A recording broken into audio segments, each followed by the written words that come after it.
Welcome to Pindar Poetry. We hope you learned something new.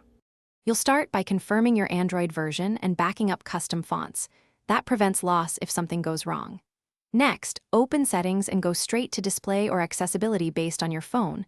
Some OEM hide font controls. If your device requires deeper access, enable Developer Options by tapping build number 7 times, then return to Settings. Once done, locate the Font or Display section. This is where you'll make changes. Make sure you have any downloaded. ttf/ot files ready if you plan to install custom fonts.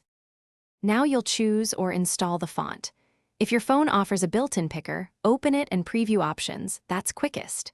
For Samsung or similar OEM, use themes or One UI font settings to download and apply fonts safely. If you prefer a custom TTF or OTF, copy the file to internal storage and run a font installer app or use ADB with proper permissions. This gives more control. Once applied, restart the launcher or affected apps so the new style propagates throughout the system.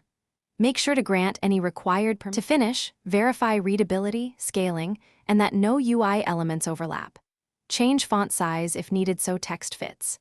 If the new font causes display issues, revert immediately through Settings or uninstall the custom font using the installer app.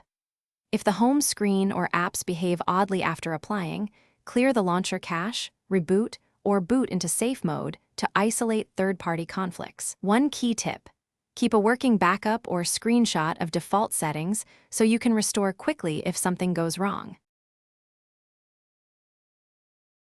Thanks for watching. Consider subscribing if we helped you.